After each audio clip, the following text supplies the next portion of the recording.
What's up, folks? I'm Private Hudson, and this is Club Drive for the Atari Jaguar. Now, I bought this copy back in 2008 for $5.75 shipped. Yeah, that's right, no one cared about retro stuff back then. Unfortunately, I never had a chance to play it until now, because the Jaguar I had at the time broke. So I got a working Jaguar now, and I finally played this game, and it was not worth the wait. This is one of the worst games I've ever played in my life. It's so bad it left me dumbfounded and speechless. I mean, just take a look at it for yourself.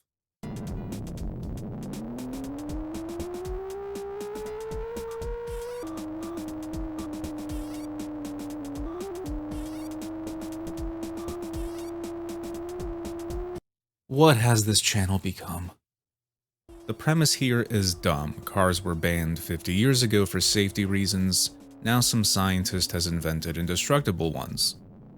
The ban is now lifted and this quote-unquote amusement park has opened up. It sure looks like it's a successful one since you're the only one in it. Level-wise, you have a Wild West map, a city map that's supposed to be San Francisco, a futuristic map, and the only one whose race mode is an actual racetrack. And finally, Jerome's Pad, where you're a toy car driving around some dude's apartment who has a cat that's an orange rectangle. In these areas, you have a choice of 3 game modes. Tag is only available in multiplayer, but Collect and Race can be played in single player. Collect has you drive around collecting power balls, Race is self-explanatory, and Tag has you, well, tag the other player and avoid being it for a certain amount of time. If you're doing single player, you have no opponent. There is no AI to play against. You're just competing against your own times. If you're doing multiplayer, well, then you're committing human torture, basically. Maps are different depending on what mode you choose. Race gives you a huge map to drive on, whereas Collect and Tag give you a smaller and a different version. Club Drive is just a broken mess. This is the power of a 64-bit console. Not only does it look awful, but it's barely playable. Car handling is awful, the physics are non-existent. I'm assuming the devs knew that since the 1 through 3 keys on the controller pad. Stabilize your car, because sometimes your car just starts convulsing for no reason. There's a rewind mechanic that triggers automatically if your car goes out of bounds. I had a situation once where my car just kind of flipped over randomly and kept going in the water. The rewind wouldn't take me back far enough, and I couldn't reverse as I was stuck going downhill.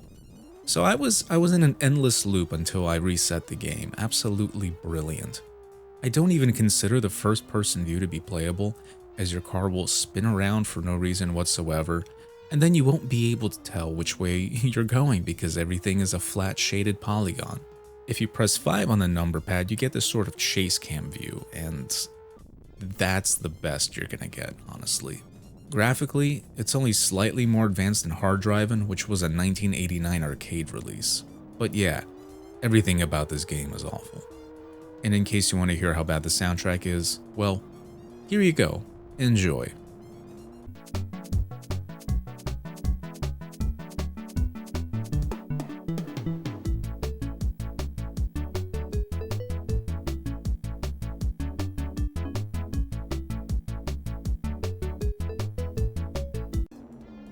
Club Drive was released in 1994.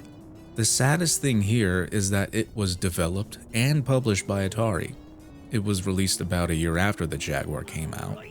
And the Jaguar was struggling to compete with not only the Super Nintendo and Sega Genesis, but with the 3DO as well. And when you have the Sega Saturn and the PlayStation around the corner, and you're a first-party developer releasing this kind of garbage on your own platform, that's not a good look and doesn't give people any faith in your console.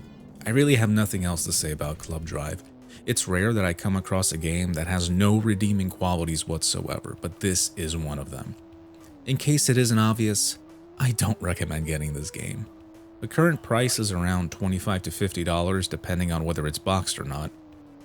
And sadly, it's one of the cheaper Jaguar games still out there. Maybe get it if you're trying to go for a full Jaguar set, or if you want to see just how bad it truly is for yourself. I'm Private Hudson. If you've enjoyed this video, please be sure to like, comment, and subscribe.